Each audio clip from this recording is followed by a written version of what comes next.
By bringing back Kyrie Irving, the Brooklyn Nets just proved to the world that when it comes to the sports world, when it comes to sports organizations, they're willing to put all of their morals aside if it means signing a player can result at the end of the year the team winning a championship.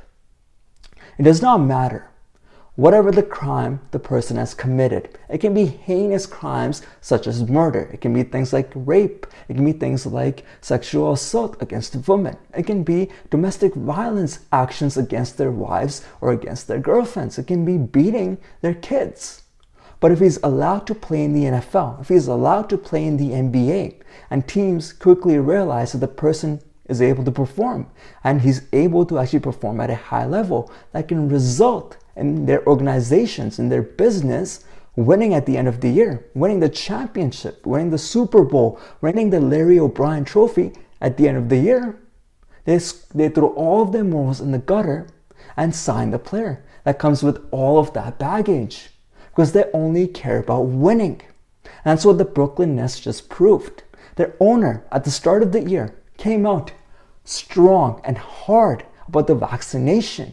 He was like, every single player on the Brooklyn Nets will be vaccinated. And the players that do not want to be vaccinated, that are part of the Brooklyn Nets, will never be able to play for the Brooklyn Nets ever again.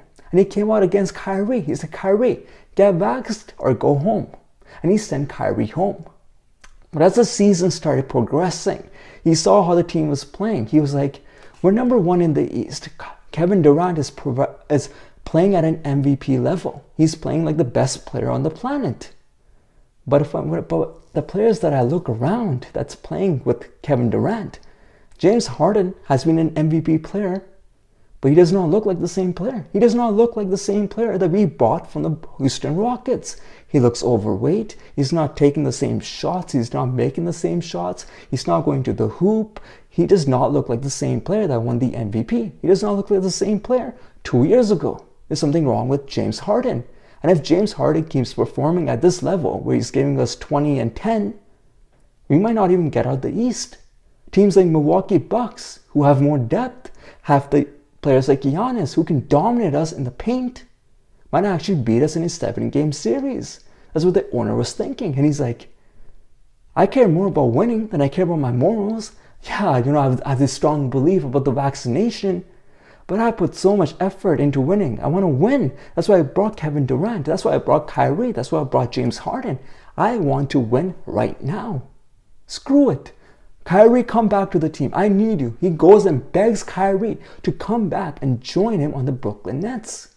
And then bring back Kyrie. And now Kyrie is only going to play the road games for the Brooklyn Nets. When I look at it from a team aspect, I don't think bringing back Kyrie is a good solution. How is it a good solution? Imagine you're working, right? Imagine you're working and imagine you're on a team. You're on a team. And when it comes to road games, that's the only time one of the star players on your team can play. How would you feel about that in the locker room when you're sitting around and you're playing every single game? You're playing an 82-game season and the guy you look across can only play a handful of games because he was selfish. He only cared about himself. He did not care about the team. He did not take the shot for the team that you took. He does not care about you. He only cares about himself. How does that make the likes of Blake Griffin, Patty Mills feel that Kyrie Irving only cares about himself? He only cares about his own self, his own drama, his own life. He wants all the media headlights on him. He wants to be selfish. He does not care about the team.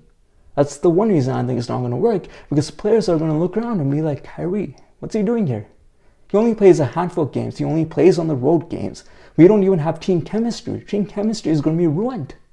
How can you build team chemistry with a guy that's only there for certain games, who can only travel with you for certain games? He's not there every single day working out with you, every single day going for dinner, lunch with you. He's not spending time, quality time building team chemistry.